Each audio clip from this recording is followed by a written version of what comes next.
हो चुकी है 6th क्लास की हिस्ट्री। तो ये जो वीडियो है ये इस चैप्टर की पार्ट 2 है और फाइनली इस वीडियो में हम लोग चैप्टर को कंप्लीट कर लेंगे और आप लोगों की 6th क्लास की हिस्ट्री भी इस वीडियो के साथ कंप्लीट हो जाती है। तो स्टार्ट करते हैं। यहाँ तक हम लोगों ने महरौली आयरन पिलर के बारे में कि ये जो आयरन जिस पे कभी भी जंग नहीं लगता है, जो कि महरौली दिल्ली में स्थित है, 7.2 मीटर इसकी हाइट है, ये सब कुछ हमने इससे पहले वाली वीडियो में कवर कर लिया था। अब हम लोग यहाँ से देखते हैं द वर्ल्ड ऑफ बुक्स, मतलब किताबों की दुनिया। जो बेस्ट नोन एपिक्स है ना वह रिटर्न ड्यूरिंग दिस पीरियड। अब ये एपिक्स क्या होते हैं? एपिक्स को हम हिंदी में महाकाव्य बोलते हैं, जो वॉल्यूम में भी मतलब साइज़ में भी काफ़ी ज़्यादा बड़े होते हैं और जो पूरी दुनिया में माने भी बहुत ज़्यादा जाते हैं। जैसे कि जो रामायण और महाभारत है ना, ये इंडियन एपिक्स हैं, इतने बड़े हैं और इतनी पॉपुलर स्टोरी है इनकी। इसी तरीके से और भी काफ़ी सारे हमारे देश के अलग अलग हिस्सों में काफ़ी एपिक्स हैं, उनके बारे में हम देखेंगे। एपिक्स क्या होते हैं? ग्रैंड लॉन्ग कंपोजिशन होती हैं जिसमें heroic man and women and include story about God's. तो इसमें भगवान के बारे में भी बताया जाता है और बहुत ही ऊंचे दर्जे के जो आदमी औरत जिन्होंने बहुत ही अच्छे अच्छे काम किए होते हैं उनकी कहानियाँ इसमें हमें देखने को मिलती हैं। फेमस तमिल एपिक जैसे कि वही अगर हम लोग नॉर्थ इंडियन या फिर हिंदी एपिक की बात करें तो रामायण या महाभारत, या फिर संस्कृत एपिक है, संस्कृत में लिखी गई थी वो। तो तमिल एपिक खूब बहुत ही पॉपुलर किताबें हैं। शिलापतिक्राम जो कि कंपोज की गई थी इलांगो के द्वारा। ये चीज़ ना बहुत ज़्यादा इंपॉर्टेंट है, आप लोगों से MCQs में भी आ सकता है, 1 वर्ड के क्वेश्चंस में भी आ सकता है। ये चीज़ बहुत ज़्यादा इंपॉर्टेंट है कि शिलापतिक्राम के राइटर कौन थे। तो शिलापतिग्राम लिखी थी इलांगो ने लगभग 1800 साल पहले। It is a story of a merchant, एक मर्चेंट यानी कि एक व्यापारी की कहानी है जिसका नाम है कोवालन, जो कि पुहार इलाके में रहता था उधर तमिल के, और उसको प्यार हो जाता है एक कोटिसन से जिसका नाम होता है माधवी। तो कोटिसन होती है वैश्या, एक वैश्या से उसको प्यार हो जाता है जिसका नाम माधवी होता है। और ये जो पुहार होती है ना, इसकी शादी भी हो रखी होती है इस आदमी की, और ये अपनी वाइफ को ना नेग्लेक्ट करने लगता है। इसकी वाइफ का नाम होता है कन्नगी। तो ये अपनी वाइफ पुहार जो है अपनी बीवी कन्नगी को नेग्लेक्ट करने लगता है, कन्नगी को ध्यान नहीं देता, और ये माधवी के साथ जो कि एक वैश्या होती है, कोटिसन होती है, उसके साथ ये रहने लगता है। फिर उसके बाद इसको अपनी गलती का एहसास हो जाता है, वो कन्नगी के पास दोबारा वापस आ जाता है, कन्नगी भी उसको एक्सेप्ट कर लेती है। फिर पुहार और कन्नगी जो है वो अपने जहाँ पर वो रहते थे वहाँ से छोड़ करके कहाँ चले जाते हैं? मदुरई चले जाते हैं। और एकदम से मतलब जैसे वो वहाँ पहुँचते हैं, नए होते हैं, तो उन पे ना इल्ज़ाम लग जाता है, कन्नगी के पति पुहार पर ये इल्ज़ाम लग जाता है कि उसने जो ज्वेलर है वहाँ का, जो सुनार है, वहाँ चोरी करी है। किसकी? किंग की कुछ ज्वेलरी रखी हुई थी सुनार के वहाँ पर। तो ऐसा इस पर इल्ज़ाम लगता है कि किंग की ज्वेलरी, किंग की जो वही है जेवर हैं, वो इसने चुरा लिए हैं, कन्नगी के पति पुहार ने। तो किंग जो है वो क्या करता है? वो डेथ सेंटेंस दे देता है, मरने की सज़ा दे देता है। पुहार कह रही हूँ, पुहार तो जगह का नाम है। कन्नगी के पति जो है वो कोवलन है, कोवलन को डेथ सेंटेंस दे देता है और डेथ सेंटेंस में मतलब उसको मार दिया जाता है। अब कन्नगी जो हु स्टिल लव्ड हिम, जो अपने पति से बहुत ज़्यादा प्यार करती है, वो बहुत ज़्यादा दुखी हो जाती है, बहुत ज़्यादा गुस्सा हो जाती है कि ऐसा अन्याय, मेरे पति ने तो कोई चोरी नहीं की थी, तो उसे मरने की सज़ा ये राजा कैसे दे सकता है। और वो इतना ज़्यादा दुखी हो जाती है, इतना ज़्यादा उसे गुस्सा आ जाता है कि वो पूरे के पूरे शहर मदुरई को बर्बाद कर देती है। तो इसमें देवी के रूप में दिखाया गया है कि कन्नगी एक देवी थी और वो अपने गुस्से की ज्वाला से पूरे मदुरई शहर को जलाकर भस्म कर देती है। ये इस कहानी में शिलापतिग्राम में दिखाया गया है, लिखा हुआ है इसमें, और ये लिखी थी इलांगो ने, ये तमिल भाषा में लिखी गई है। तो शिलापतिग्राम का एक डिस्क्रिप्शन है इसमें। कन्नगी का जो ग्रीफ है, ग्रीफ का मतलब होता है दुख, कन्नगी को जो दुख होता है वो हमें इसमें दिखाया गया है। वो कह रही होती है कि मतलब मेरे जो पति ज़मीन पर पड़े हुए हैं, ये कितना उनके साथ गलत हुआ है, ये जो हम शहर नई जगह मदुरई आए हैं, क्या है, इंसानों की जान की कोई कीमत नहीं है, यहाँ का जो राजा है वो कितना अन्यायी है, उसने मेरे पति को मार दिया है, क्या यहाँ पर कोई भगवान नहीं है। इस तरीके की बातें कन्नगी बोल रही होती है। एक और तमिल एपिक है, महाकाव्य है तमिल का, वो है मणिमेगलाई, जिसको सत्तनार ने कंपोज किया है। सत्तनार ने लिखा था 1400 ईयर्स अगो, 1400 साल पहले। तो इसमें किसकी स्टोरी दिखाई गई है? कोवलन और माधवी। तो देखिए, कोवलन जो है पर्सन है वो कौन है? कोवलन की पत्नी कौन है? कन्नगी है, कन्नगी। और कोवलन किससे प्यार करता था? माधवी से, जो कि एक वैश्या थी। तो कोवलन और माधवी की ना एक बेटी होती है, कोवलन और माधवी की बेटी होती है, उस बेटी की कहानी लिखी गई है मनी में कलाई में। तो काफ़ी ज़्यादा अच्छी कंपोजिशन है जो ये जो दोनों है ना, मनी में कलाई और शिलापति ग्राम, ये काफ़ी सालों तक खो गई थी। फिर लगभग आज से 100 साल पहले मैन्यूस्क्रिप्ट के बारे में हम लोगों ने बुक की स्टार्टिंग के चैप्टर में पढ़ा था ना, जो चीज़ हाथ से लिखी जाती है। मेन्यू का मतलब होता है हाथ, स्क्रिप्ट का मतलब होता है जो चीज़ लिखी जाती है। तो जो चीज़ हाथ से लिखी जाती है उस चीज़ को हम लोग मैन्यूस्क्रिप्ट बोलते हैं। तो ये जो मनी में कलाई और शिलापति ग्राम है ना, ये लगभग 100 साल पहले हम लोग को दोबारा मिली है, वरना ये कहीं खो गई थी, मतलब हम लोग को पता नहीं था ये कहाँ चली गई हैं। तो इनके बारे में हमें लगभग 100 साल पहले पता लगा। दूसरे राइटर्स हैं कालिदास, जिन्होंने कालिदास के बारे में पढ़ते हैं, हमने चैप्टर 10 में भी इनके बारे में देखा था। ये संस्कृत में लिखा करते थे, इनकी भी बड़ी प्यारी प्यारी सी कहानियाँ इन्होंने लिखी हुई हैं। एक है मेघदूत जो है ये बहुत ही प्यारी पोयम है कालिदास की। इसमें जो है दो लवर्स के बारे में, दो प्रेमी है, एक राजा थे और एक प्रिंसेस थी कहीं की, उन दोनों के लव स्टोरी के बारे में मेघदूत के बारे में बताया गया है। तो मेघ का मतलब होता है बादल, दूत का मतलब होता है जो एक मैसेज को दूसरी जगह पहुंचाता है। तो ये वही बादलों की बात करते हैं कि जो लवर्स बादल से कहते हैं कि मेरा मैसेज मेरे लवर के पास पहुंचा दो। तो इस तरीके की ये स्टोरी बनाई गई है। अब आता है recording and preserving old stories. तो पुरानी स्टोरीज़ जो लिखी गई हैं उनको रिकॉर्ड करना और उनको संभाल करके रखना, रिकॉर्ड करना, लिखना वगैरह और संभाल करके रखना।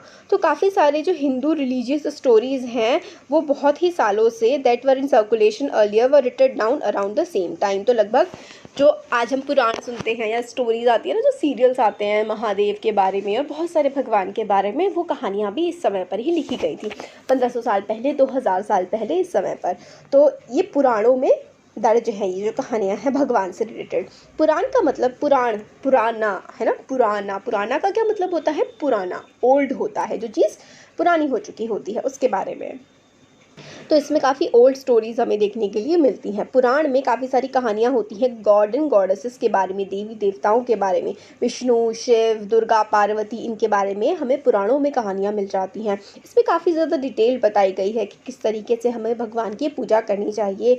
और हमें ये भी बताया गया है पुराणों में कि जो है दुनिया कैसे बनी, वर्ल्ड ओरिजिन कैसे, बिग बैंग थ्योरी तो साइंस में है बट हमारे हिंदू धर्म में भी काफ़ी अच्छी थ्योरीज दी गई हैं।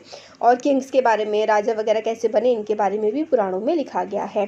पुराण को काफ़ी सिंपल संस्कृत में लिखा गया है और वो इसलिए लिखे जाते थे ताकि सारे लोग उनको सुन सके, समझ सके। मेन तो लिखते ही थे, पढ़ते ही थे उनको, विमेन और शूद्र भी उनको सुन सके और उनसे अपना ज्ञान ले सके, क्योंकि विमेन और शूद्र को वेद तो नहीं पढ़ने दिए जाते थे पहले के समय में, बट वो पुराण वगैरह पढ़ सकते थे, पुराणों को सुन सकते थे।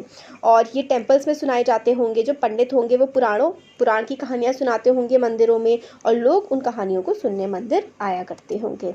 दो हमें संस्कृत एपिक मिलते हैं, महाभारत और रामायण। मैंने आपको बोला था ना कि अब तो हिंदी में ट्रांसलेट हो गए हैं, बट पहले जो लिखे गए थे महाभारत और रामायण, ये संस्कृत भाषा में लिखे गए थे। काफ़ी लंबे टाइम से ये काफ़ी ज़्यादा पॉपुलर है और लॉकडाउन के टाइम पर तो हम लोगों ने देख भी लिए दोबारा से, है ना। पहले तो थे 90s के टाइम में आए हुए थे ये, और अब दोबारा से काफ़ी बच्चों ने देखे। तो महाभारत जो है वो ऐसी वॉर के बारे में, ऐसी लड़ाई के बारे में है जो कि दो कज़न्स के बीच में, दो चाचा और ताऊ के बच्चों के बीच में होती है, कौरव और पांडवों के बारे में। होपफुली आप लोगों को पता होगा इस बारे में। ये वॉर जो है, ये जो कुरूस थे उनकी जो कैपिटल थी हस्तिनापुर, दिल्ली वाला जो इलाका है ना आज का, वो पहले हस्तिनापुर हुआ करता था। इस इलाके के लिए लड़ाई की जाती है। इस स्टोरी में हमें बताया गया है itself was an old one, बहुत पुरानी कहानी है और इसको कई बार लिखा गया है। आज हमें जो पता है ना इसके बारे में वो कि वो 1500 साल पहले लिखी गई थी, बट लिखी 1500 साल पहले गई थी, उससे पहले ये मुँह ज़बानी सुनाई जाती थी। ये तो सदियों पुरानी कहानी है, मतलब आप समझ लीजिए कि कितने हज़ार साल पुरानी कहानी है। आज भी आर्कियोलॉजी मेरे अकॉर्डिंग तो ये नहीं जानती होगी, क्योंकि 1500 साल पहले से तो ये बहुत ही ज़्यादा पुरानी कहानी है। और इसमें दोनों के दोनों जो पुराण हैं और महाभारत हैं, उनको ऐसा माना जाता है कि वेद व्यास ने लिखे हैं। तो ये आप लोगों को पता होगा कि महाभारत किसने लिखी है? वेद व्यास ने लिखी है। और भगवत गीता जो कि पूरी दुनिया में बहुत ज़्यादा पॉपुलर है, वो इसी जो महाभारत की कथा है, इसका जो चैप्टर 9 है वो भगवत गीता है। इसमें महाभारत की कहानी, महाभारत के जो गुण है ना, मतलब महाभारत की कहानी ठीक है, बट जो इंसान में गुण होने चाहिए, जो योग है, भक्ति योग और जो सांख्य योग, काफ़ी सारे योग के बारे में भी हम लोगों को बताया गया है भगवद गीता में। रामायण जो है वो भगवान राम की कहानी है, जो प्रिंस थे कोसाल के, और जिनको एग्जाइल में, मतलब उनको कहाँ भेज दिया गया था, वनों में भेज दिया गया था। उनकी वाइफ उनके साथ गई थी और उनकी वाइफ को रावण उठा करके ले गया था लंका में। फिर वो किस तरीके से अपनी वाइफ को बचा करके लेके आते हैं, कैसे लड़ाई लड़ते हैं, फिर अयोध्या, अपनी अयोध्या नगरी वापस आते हैं। कोसाल उस इलाके का नाम था, अयोध्या उनकी कैपिटल का नाम था। तो वो जीत करके आते हैं। महाभारत की तरह ही ये बहुत ही पुरानी स्टोरी है और ये वाल्मीकि जी ने लिखी है, और ये जो कहानियाँ हैं इनिशियली संस्कृत में लिखी गई थी। तो ये चीज़ें भी इम्पॉर्टेंट है कि रामायण किसने लिखी है, रामायण वाल्मीकि जी ने लिखी है संस्कृत में, और महाभारत किसने लिखी है, व्यास जी ने लिखी है। तो ये है कि बहुत सारे काइंड पॉपुलर वर्जन है, पहले संस्कृत में लिखी गई थी, अब तो हिंदी, तमिल, हर एक भाषा में ये लिखी जा चुकी हैं। Stories told by ordinary people, जो सिर्फ बड़े बड़े महापंडित ही नहीं कहानियाँ सुनाया करते थे, जो आम आदमी है वो भी अपनी कहानियाँ सुनाया करता था। ऑर्डिनरी लोग जो थे वो अपनी कहानी सुनाते थे, वो पोएम्स लिखते थे, सॉन्ग्स लिखते थे, गाना गाते थे, डांस परफॉर्मेंस वगैरह करते थे, नाटक लिखते थे और उनको परफॉर्म करते थे। जो प्लेज होते हैं ना, स्किट्स होती हैं कुछ, जो है वो हमने प्रिजर्व करके रखी है। काफ़ी सारी स्टोरीज हमें जातक में भी मिल जाती हैं, और पंचतंत्र आप लोगों ने शायद पढ़ी होंगी। पंचतंत्र की कहानियाँ बच्चों के लिए बहुत अच्छी होती हैं। जातक जो है ये बुद्धिस्ट टेल होती हैं, इसमें भी काफ़ी प्यारी प्यारी कहानियाँ होती हैं। वो भी लगभग आज से 1500 साल पहले ही लिखी जाने लगी थी। स्टोरी जो होती है जातक की, वो हम लोगों को, ये चीज़ बहुत इंपॉर्टेंट है, ये वाली चीज़ ना आपके एग्ज़ाम में आ सकती है, वाली चीज़ इंपॉर्टेंट है कि जो जातकों की कहानियाँ हैं ना, वो हम लोगों को, जो स्तूप होते हैं, मैंने आपको अभी चैप्टर के पिछले वीडियो में स्टार्टिंग में बताया था, जो इससे पहले वाला वीडियो था, उसमें स्तूप होते हैं। स्तूप के साइड साइड में ना रेलिंग लगी होती है, उन रेलिंग में हम लोगों को जातक कहानियाँ देखने के लिए मिल जाती हैं। और जो अजंता है, अगर आप लोगों को पता है कि अजंता कहाँ पर है, तो आप मेरे को कमेंट सेक्शन में लिख के बताएंगे कि अजंता कौन से राज्य में है, और अगर आप लोग वहाँ गए हैं तो भी बताएंगे आपका एक्सपीरियंस। तो अजंता की भी वहाँ पर भी आपको देखने के लिए मिल जाती है। The story of a monkey king, तो देखिए मंकी किंग की ये जो कहानी है ना, इसमें हमें ये बताया गया है कि एक हिमालय के इलाके में एक मंकी किंग हुआ करता था। उसके बहुत सारे 80,000 फॉलोअर्स थे, मतलब उनके बहुत सारे प्रजाजन थे मंकी किंग के। तो मंकी किंग ना बहुत अच्छा था, वो अपनी प्रजा का बहुत ही ज़्यादा ध्यान रखता था। और वहाँ पर ना एक बहुत ही अलग प्रकार का आम हुआ करता था, जो बहुत ही मीठा, बहुत ही टेस्टी हुआ करता था। तो एक बार क्या हुआ, हिमालय से तो नदियाँ बहती हैं, तो नदी में बह करके एक आम आ गया, और राजा जो है ना वो नदी में नहा रहे थे। अब राजा के हाथ में वो आम लगा, राजा ने खाया वो आम। अब राजा को इतना ज़्यादा टेस्टी लगा, उनको समझ में आ गया ये हमारे इलाके का तो आम नहीं है, इसका तो टेस्ट अलग ही है। तो उन्होंने अपने सैनिकों, सिपाहियों, सबसे कह दिया कि जाओ ढूंढो ये आम कहाँ का है। तो उन्होंने ढूंढा तो पता लगा कि वो हिमालय का आम है। तो इन्होंने कहा कि अच्छा चलो हम अब हिमालय पर अटैक करेंगे और इस वहाँ के जो लोग रहते हैं उनको मार देंगे, और सारे के सारे जो हैं आम और ये हमारे हक में आ जाएंगे। तो जैसे ही जो ये मंकी किंग था, मंकी किंग मतलब बंदर ही था, बंदर और बंदरों का जो राजा था, वो उसको पता लगा इसके बारे में। तो उसने ना जो वो है अपने जो आम के पेड़ की डालियों से ना पुल बनाना शुरू कर दिया, ताकि इस पुल के थ्रू वो अपना रास्ता पार कर सके, नदी के पार जा सके और कोई उनको मार ना सके।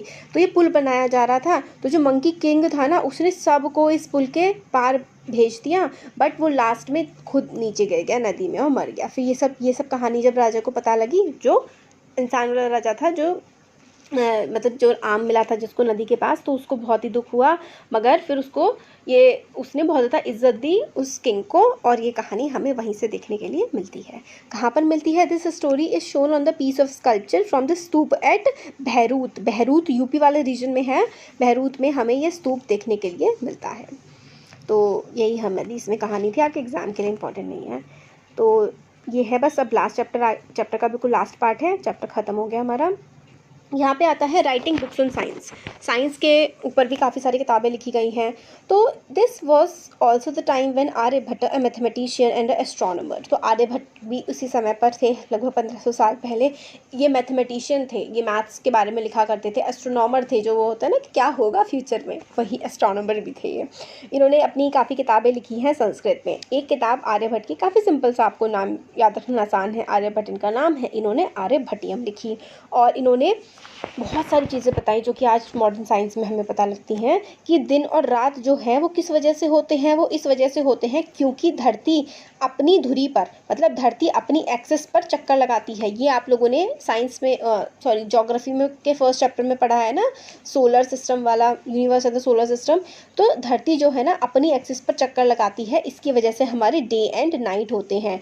और हम लोगों को लगता है कि सन छुप रहा है और सन उग रहा है, बट ऐसा नहीं होता है, बल्कि हमारी धरती जो है वो चक्कर लगा रही होती है अपनी धुरी पर और सन के चारों तरफ, इसलिए ऐसा हमें देखने के लिए मिलता है। और इन्होंने जो ग्रहण लगते हैं ना, एक्लिप्सेस होते हैं, इनकी भी पूरी साइंटिफिक एक्सप्लेनेशन आर्यभट्ट ने दी थी। ये चीज़ बहुत इंपॉर्टेंट है कि आर्यभट्ट ने क्या क्या बताया था। आर्यभट्ट ने हमें बताया था कि डे एंड नाइट कैसे होते हैं, और जो एक्लिप्सेस होते हैं ना वो कैसे होते हैं। Rotation of the earth on its axis, earth अपनी ही एक्सिस पर रोटेट करती है। जैसे कि अर्थ है हल्की सी वो टिल्टेड है अर्थ, तो अपनी एक्सिस पे चक्कर लगा रही है, ऐसे ऐसे करके गोल गोल गोल गोल घूम रही है। इसकी वजह से डे एंड नाइट होते हैं। और जो चंद्र ग्रहण वगैरह लगते हैं, एक्लिप्सेस कैसे लगते हैं, इसकी भी साइंटिफिक एक्सप्लेनेशन हमें आर्यभट्ट ने दी थी। और सर्कमफेरेंस ऑफ सर्कल का फॉर्मूला आप लोग 7th क्लास में पढ़ेंगे। तो सर्कमफेरेंस ऑफ सर्कल जो है ना, इसका फॉर्मूला होता है 2πr। 2πr ये फॉर्मूला है सर्कमफेरेंस ऑफ सर्कल का, ये भी हमें आर्यभट्ट ने बता दिया था। और ये बिल्कुल एक्यूरेट फॉर्मूला है जो आज हम पढ़ते हैं। और भी काफ़ी सारे हमारे मैथमेटिशियंस वगैरह रहे आज के समय में, आप इन्हें साइंटिस्ट कह सकते हैं। वारामिहिर, ब्रह्मगुप्त, भास्कराचार्य, ये कुछ मैथमेटिशियन और एस्ट्रोनॉमर्स थे जिनकी डिस्कवरी आज भी हमें बहुत ही उत्साहित करती हैं। ज़ीरो की खोज भारत में हुई है। काफ़ी सारे नंबर्स का, मैथमेटिक्स का जो इवोल्यूशन हुआ है ना, वो ज़्यादातर इंडिया में ही हुआ है।